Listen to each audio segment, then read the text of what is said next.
Assalamualaikum warahmatullahi wabarakatuh. Alhamdulillah, salatu wassalamu ala rasulillah. Asyhadu an la ilaha illallah wahdahu la syarikalah wa asyhadu anna Muhammadan abduhu wa rasuluh. Allahumma shalli ala Muhammad wa ala ali Muhammad. Amma ba'd. Kula dherekaken muji syukur dumateng Allah Subhanahu wa taala.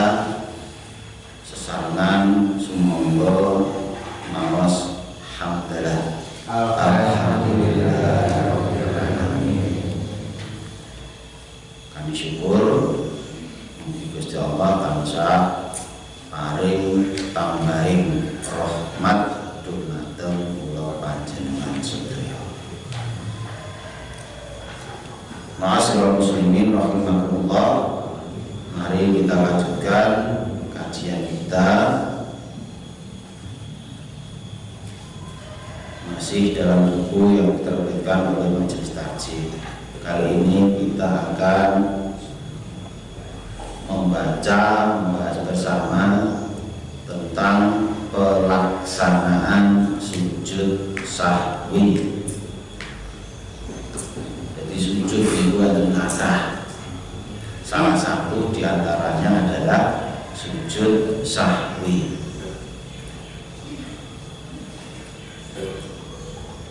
Enten sing penate sujud sahwi? Penate ya?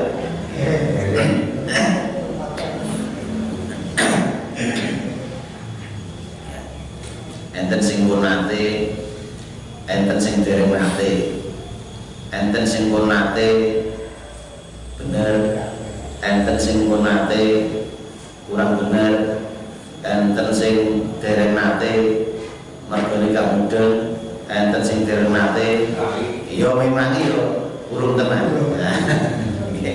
Nah, sujud sahwi wata diantara kita ngerti istilahnya, ngerti gunane, kadang orang ngerti pelaksanaane sujud sahwi. Nggih. Ngajine sing enteng-enteng, aku yo ben enteng. Sing dapat. Wah, nek istilah apa dapat ngajine dapat kene ya. Wes sing enteng-enteng yo sing kok iki sing biasane awake dhewe alami ngene wis biasa. Nah, sujud sahwi ini sing teko. Bagaimana cara melaksanakan sujud sahwi?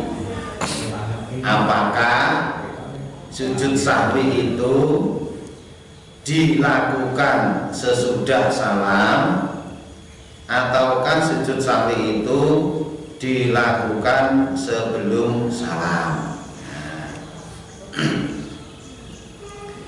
Jadi sujud sahwi itu sujud yang dilakukan apabila ada keraguan ataupun kesalahan ketika dalam melaksanakan sholat.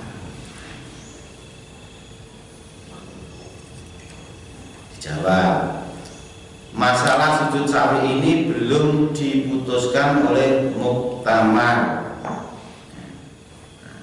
Karena belum diputuskan oleh muktamar, maka di sini dicantumkan beberapa dalil, beberapa hadis yang nantinya monggo dipersilahkan kepada kita untuk melaksanakan sesuai dengan apa yang tertulis di sini, sesuai dengan hadis ataupun sesuai dengan apa yang pernah dilakukan oleh Rasulullah. Karena bermacam-macam pelaksanaan sujud sahwi. Nah,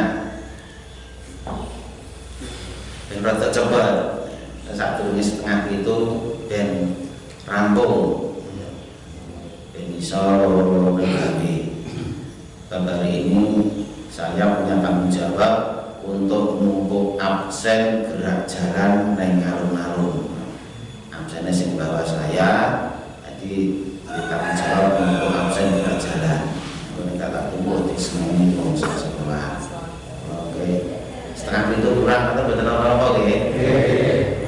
sami sithik materi ini. Nggih. Ajeng. Dari pengamatan tim, sujud karena lupa atau yang disebut dengan sujud sahwi, baik yang ditimbulkan atau diakibatkan karena kekurangan maupun kelebihan, bahkan karena keraguan dalam melakukan sholat, memang ada dasarnya. Dalam pengalaman atau dalam pengamalan Nabi, bila pada kelebihan atau kekurangan dilakukan sujud itu sesudah salam. Sedang kalau terjadi keraguan, sujud sahwi dilakukan sebelum salam. Untuk lebih jelasnya, yuk kita baca hadis-hadis. Nah, hadis itu, kalau kita waca Arabe kan suban, ya toh. Nah, ini kita waca artinya, wong hadis seperti ngerti gitu. Kita waca Arabe lagi rong kali, barang bisa lali. Tak waca artinya. Yang jelas, hadis ini sahih. Atau biuri Ibnu Sirin menerangkan bahwa Abu Hurairah radhiyallahu an menerangkan kalau Rasulullah sallallahu alaihi wasallam pernah bersembahyang atau pernah sholat dengan kami, salah satu dari sholat yang dikerjakan antara tergelincir matahari dengan terbenamnya. Kira-kira sholat apa ini? Tergelincir matahari dan terbenam, berarti sholat asar. Antara tergelincir kan kita nah, maka setelah cukup beliau mengerjakan 2 rakaat, beliau pun lalu bersalam, rakaat salam, lalu berdiri bersandar kepada sepotong kayu yang ditegakkan di masjid, bertekan atasnya. Sedangkan keadaan orang yang sedang marah, sebagai keadaan orang yang sedang marah, kayak orang bernesu. Nah, dan meletakkan tangan kanannya di atas tangan kiri, serta dengan menjejakkan anak-anak jarinya di penyekel. Nah, ini. Nah, dan meletakkan pipi kanannya atas telapak tangan kiri, dan keluarlah orang yang mau tergesa-gesa dari pintu-pintu masjid. Nah, mereka berkata, ini poinnya, sembahyang kan telah dikosor. Nah, coba berdengar ya. Sholat dikosori. Nah, di antara orang yang ramai itu ada Abu Bakar dan ada Umar. Kedua-duanya tidak berani berbicara dengan Rasulullah. Di dalam orang ramai itu pula terdapat seorang lelaki bersama Zulzadaini. Dia bertanya kepada Rasulullah, "Ya Rasulullah, apakah Tuhan telah lupa? Ataukah sholat telah dikosorkan?"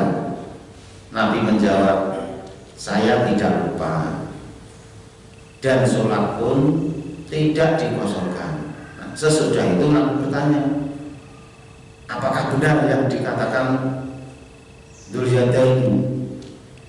Jawab para sahabat, "Benar." Maka Nabi maju ke muka kembali, lalu mengerjakan 2 rakaat lagi. Sesudah itu bersalam. Sesudah bersalam, beliau bertakbir dan bersujud seperti sujud yang telah lalu atau lebih panjang. Kemudian mengangkat kepalanya seraya bertakbir. Kemudian bertakbir pula pada sujudnya, seperti sujud yang lalu dan lebih panjang. Kemudian mengangkat kepalanya seraya bertakbir. Nah, boleh jadi mereka bertanya kepada Ibnu Sirin, apa kemudian Nabi bersalam? Ibnu Sirin menjawab, dikabarkan kepadaku bahwa Imran Ibnu Husain berkata, kemudian Nabi bersalam. Jadi pas sholat patang rakaat, untuk rong rakaat salam. Nah, jadi ngomong kan apa itu ini sedang kalau ngomong kan ini kawan negur gitu. Ini sholat mungkin kan kawan kadang gerendengan gitu. Lagi ketok gerendengan. Wih, salah titik kosong nggak ada salah satu yang maju. Tapi ini sholat ini jenengan terang lali apa dikosong? Aku yo ora lali, sholatnya ora tak kosong. Apa bener sudah ngomongin iki mau? Jawabannya bener. Nah, baru ya Nabi terus balik ning sholatnya mau, terus nambah rong rakaat. Nambah rong rakaat kok biasa meneh. Nah, baru salam. Nah, bar salam terus sujud. Lah sujud itu ya takbir. Jadi posisinya ya bisa assalamualaikum bar niku Nabi terus sujud. Allahu Akbar sujud. Ya doanya itu aja itu. Terus lungguh di antara dua sujud, Allahu Akbar. Terus sujud meneh, Allahu Akbar. Terus lungguh, Allahu Akbar. Terus salam. Nah, sing sujud sing bar salam itu, sujud sing kari iki mau rong sujud sing kari iki mau jenenge sujud sahwi. Pun ada sing ngoten niku. Derenge magane ya ngerti apa terah ya.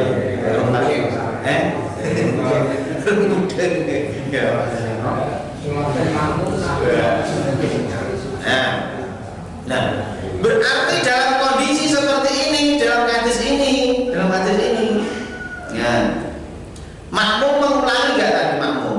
Makmum nggak mengulangi, karena ini posisi sholat berjamaah, maka yang mengulangi adalah imam. Jadi makmum sudah tidak ada tanggungan. Nah, posisi ini. Yang pertama. Terus hadis lagi.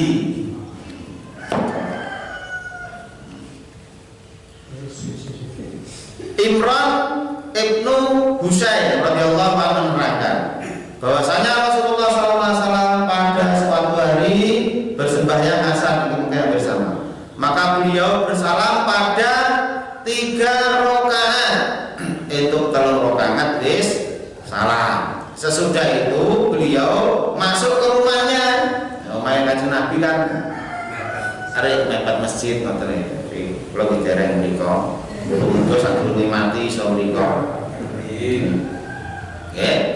Nah, wis mlebu omah. Maka seorang lelaki yang dipanggil khirbah yang panjang tangannya berkata, ya Rasulullah. Lalu dia menerangkan apa yang Rasulullah telah laksanakan sholat tadi. Nah, karena itu Nabi pun keluar dalam keadaan marah, menghela bajunya hingga sampai kepada orang ramai dan bertanya. Ya marah Kanjeng Nabi kan tetap ada rasa lemah lembutnya. Kanjeng Nabi ini misalnya untuk menang rodaanmu, ngomong kan sudah dianggap lebih marah. Jadi maksudnya Kanjeng Nabi orang kalau awal duit bunga banting ngomong orang. Jadi Kanjeng Nabi itu sahabat-sahabat itu kalau melihat Kanjeng Nabi itu dia mulai wis bola wis khutbah.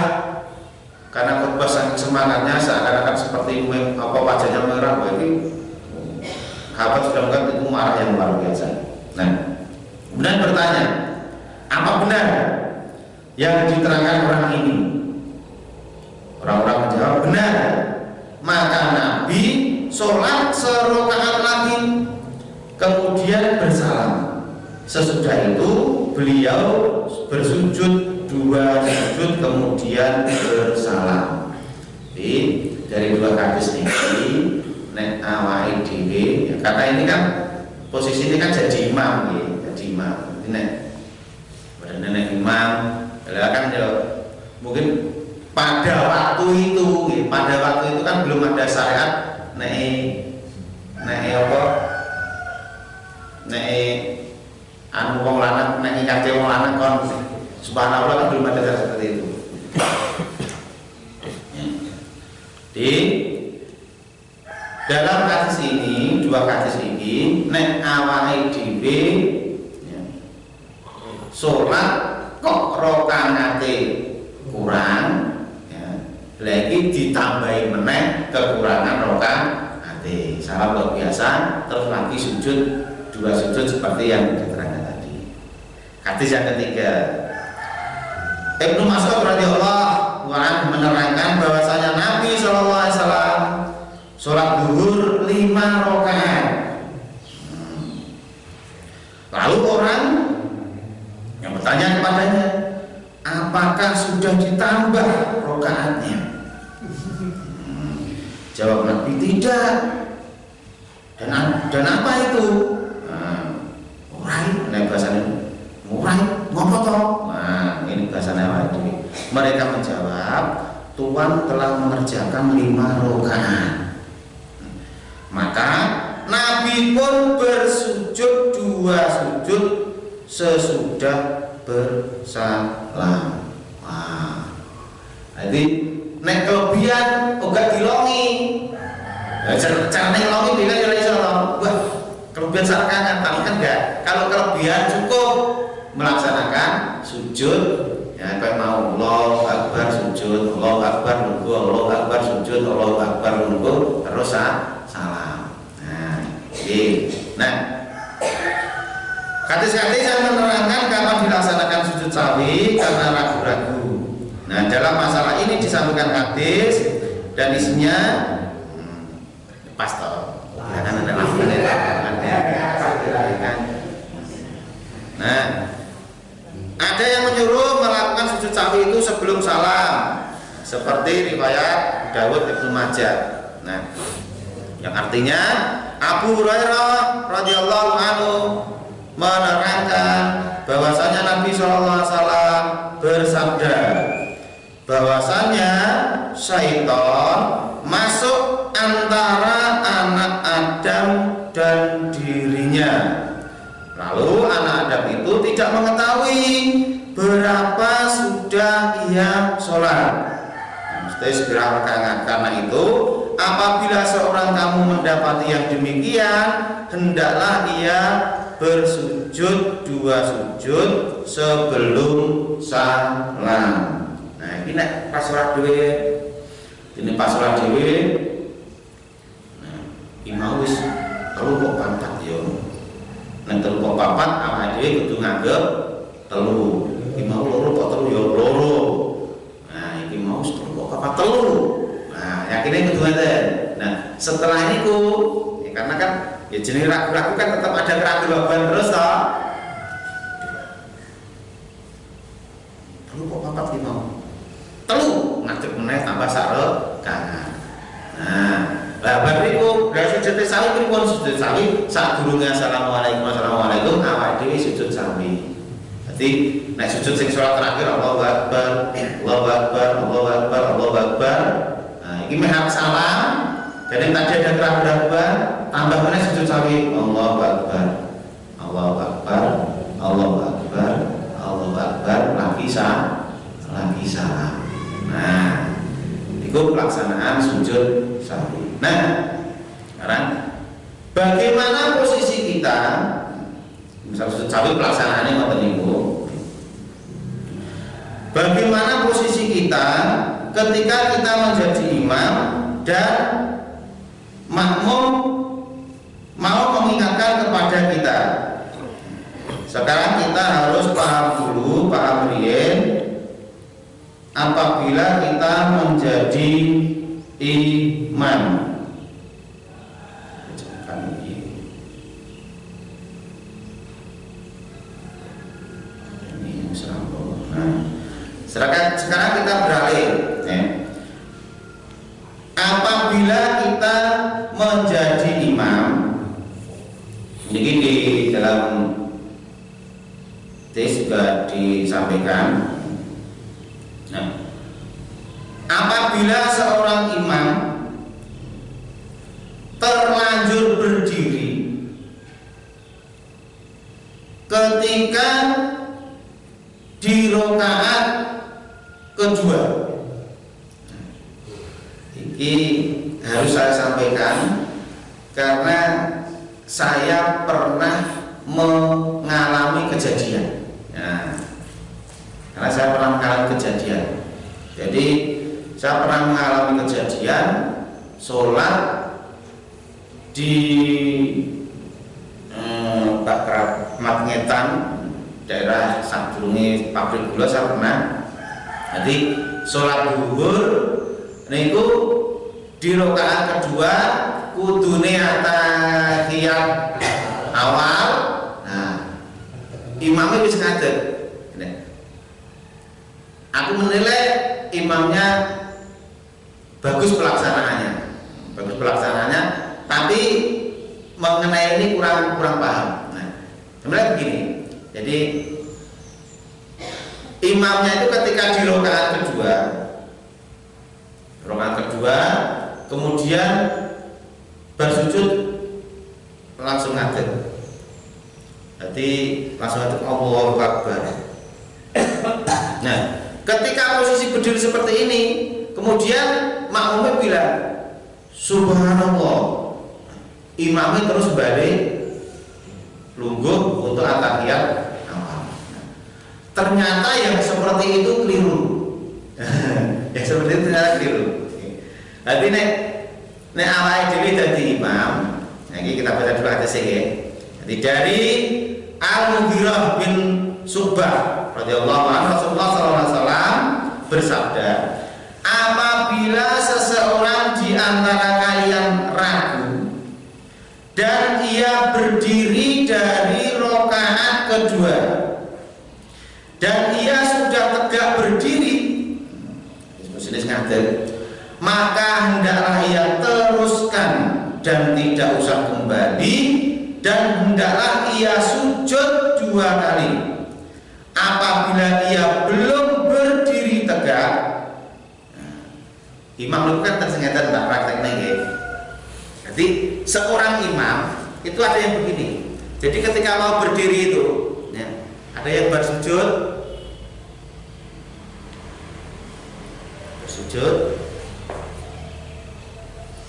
Allahu Akbar.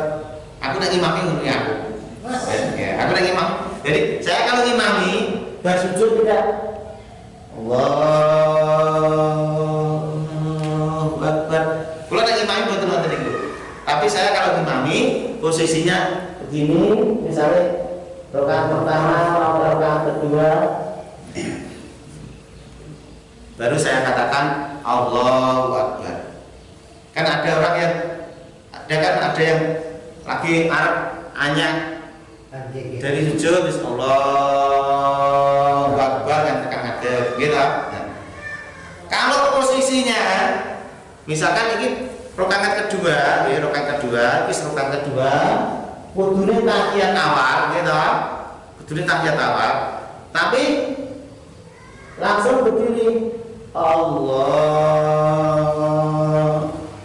Nah, ini kan makmum kan ngerti diri ngadeg. Makmum kan mengucapkan Subhanallah. Ini kan belum sempurna berdiri. Maka imam kembali duduk untuk tahiyat awal. Karena belum sempurna berdiri. Tapi kalau yang imamnya ini mau berapa? Seharusnya tahiyat awal. Allahu Akbar. Makmum kan ngerti. Wih, kok ngajar? Makmum maca Subhanallah. Yang seperti ini tidak kembali duduk, lanjutkan di rakaat yang ketiga. Berarti sholat ini tidak pakai tahiyat awal. maghrib dia lanjutkan rakaat yang ketiga, neng isya ya sampai rakaat yang keempat. Nah, begitu tahiyat akhir, piye? Nah, yuk kita baca saya. Ini pelaksanaannya nggih. Jadi nek imam itu mau wis posisi ngadeg tegak, tidak diperkenankan untuk kembali duduk tahiyat ini nek lagi ango-ango itu enggak. Iki subhanallah ya kembali duduk. Oke. Nah, jika orang yang sholat itu lupa melakukan tasyahud awal, lalu ia langsung berdiri ke rakaat ketiga atau lebih dekat ke berdirinya, maka hendaklah ia melanjutkan sholatnya dan tidak perlu kembali melakukan tasyahud awal, karena ketika berdiri berarti sudah masuk rukun, yaitu rukun berdiri, sehingga tidak perlu kembali untuk mengerjakan sunnah yaitu tasyahud. Kekurangan ini ditutup dengan sujud sahwi, yaitu sujud 2 kali. Inilah yang dijelaskan sebelum al-Buhainah. Jika orang yang sholat itu lupa melakukan tasyahud awal, tetapi ia belum berdiri sempurna atau ia lebih dekat ke duduk mau, maka hendaknya ia duduk untuk tasyahud awal. Kalau yang seperti ini tidak usah sujud sahwi. Jadi naik lagi kan, jadi teman-teman, loh, subhanallah. Terus, nah, naik ini engkau ora sujud sahwi. Nah,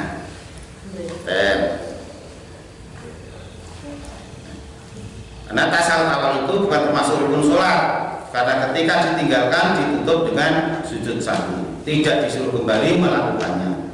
Tasyahud awal itu termasuk sunnah. Perkara sunnah yang merupakan bagian dari sholat jangan sampai ditinggalkan. Nah, kemudian berikutnya, saat imam berdiri menuju rakaat kelima pada sholat yang 4 rakaat, atau berdiri menuju rakaat keempat pada sholat yang 3 rakaat, atau menuju rakaat yang ketiga pada sholat yang 2 rakaat, maka imam wajib kembali ke posisi yang benar kapanpun dia sadar dan segera melakukan duduk tasyahud. Adapun bagi makmum, dari Ibnu Taimiyah pernah ditanya tentang kasus imam berdiri menuju rakaat kelima dalam sholat 4 rakaat, ketiga dalam sholat 2 rakaat. Imam sudah diingatkan dengan tasbih, akan tetapi imam bergeming, gagah teknik, merasa tidak salah. Apakah makmum itu ikut berdiri? Ibnu Taimiyah menjawab, jika mereka ikut berdiri bersamanya karena kebodohan, karena ketidaktahuan, sholat mereka tidak batal. Akan tetapi kalau mereka mengetahui ilmunya, tidak sepatutnya mereka untuk mengikuti imam. Cukup mereka duduk menunggu imam hingga salam. Bisa juga makmum salam sebelum imam salam. Nah, ini kasusnya begini. Nah, ya ini ada nih sholat zuhur wis entuk 4 rakaat. Kok imame ngadeg? Mas 4 rakaat bener tasyahud akhir. Kok imamnya ngadeg? Makmumnya ngomong subhanallah. Ya kadang kan ana imam sing ngegone imam sing mati yo. Ngopo gatene arep ringilene aku ae.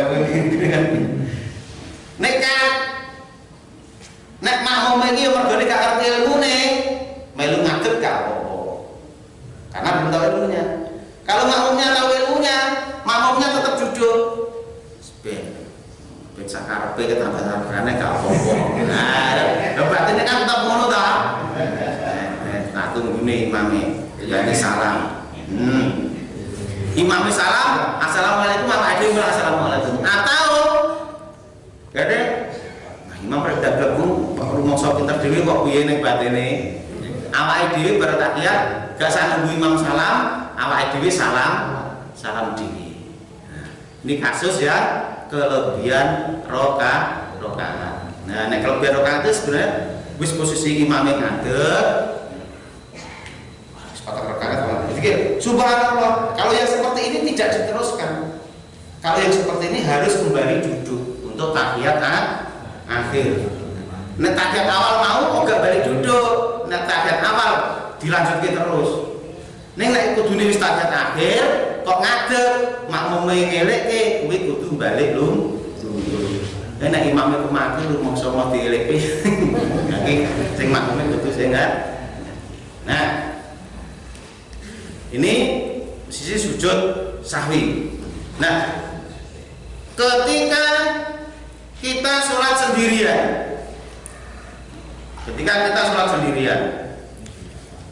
nah sholat jamaah kan benar, do saling ngilik makmum ngiliki imam. Ketika kita sholat sendirian, seperti tadi di awal saya sampaikan, ada keraguan-raguan, sudah berapa rakaatkah sholat saya tadi. Nah, ketika timbul keraguan-raguan seperti itu, maka rakaat yang sedikit itulah yang kita pakai. Iki mau buku kita mau sarkakan kalau rakaat ya, tanamkan ke hati kita satu rakaat. Nah, ketika yang semacam itu terjadi, maka sujud sahwi itu dilakukan sebelum melakukan salam.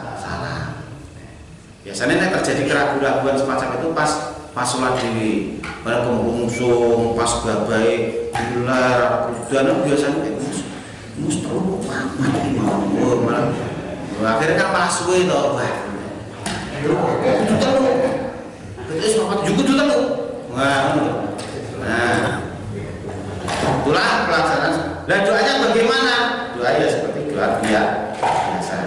Nah, catatan, maka sujud sahwi untuk kasus yang seperti ini ya, dilakukan setelah salam sing mau imam tadi. Jadi jika makmum mengendaki yang kelebihan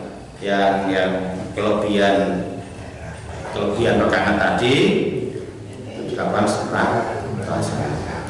Ini beberapa hal yang saya sampaikan tentang sujud sahwi. Kita perlu memperbaiki Bapak Ibu. Jadi kita perlu memperbaiki ilmu kita tentang bagaimana ibadah kita itu semakin baik. Jadi ilmu yang seperti ini itulah yang dinamakan dengan menuntut ilmu itu wajib untuk setiap muslim. Awake dhewe mengkaji ilmu tentang sholat itu wajib. Ojo nganti awake dhewe wis sholat sakmoro samene suwe sholate kok ngilmune sholat wae dulu ngerti. Itu mungkin karena kita tidak sering membaca atau tidak sering mendatangi pengajian. Dari itu materi singkat untuk kajian kita pada pagi hari ini tentang sujud sahwi. Kenapa ini perlu saya sampaikan? Karena ini merupakan pokok daripada ibadah kita. Ibadah makan kita disampaikan sholat kuwi minangka kuncine surga. Nek kuncine HP kan ya kaya maklunting, nek kuncine serot kan ya kadang datangan go. Nek kuncine serot kan datangan pacar, kadang datangan putri dan sebagainya. Sholat kuncine surga. Sholat minangka apa iku mau salah satu wasilah untuk bisa mencegah dari perbuatan keji dan mungkar. Kenapa orang masih berbuat keji mungkar? Karena sholatnya itu tadi, karena sholatnya belum baik, karena sholatnya belum khusyuk, belum tumaninah, belum dan lain sebagainya. Maka di akhir kata, semoga apa yang kita pelajari di pagi hari ini minimal menambah pengetahuan untuk kita. Jadi nanti kalau ada perkara di dalam sholat kita bisa tahu minimal mulai naik kok bapak dhewe jawabe gampang. Dek ben aku wis tahu ngaji masalah ngono ya enggak masalah. Jadi lha hadis iki rasa apa aja gue ngapal hadis mau minimal awake dhewe ngerti ngoten lho. Bahwa dengan hadisnya piye dah? Dikasih wis ana sing pakar-pakar hadis. Bisa awake dhewe minimal gak wis pokoke wis tahu diwaca nek tanya jawab tarjih. Wis pokoke nek ngono ngene nek ngene. Nah, gitu. Minimal kita tahu semacam itu. Ya. Oke. Demikian, terima kasih. Kurang lebihnya mohon maaf, waktu masih banyak. Jadi kita harus berkata dengan Pak Amunter. Nasrul bin Allah wa faqum qarib. Subhanakallahumma wa bihamdika asyhadu an la ilaha illa anta astaghfiruka wa atubu ilaik. Assalamualaikum warahmatullahi wabarakatuh.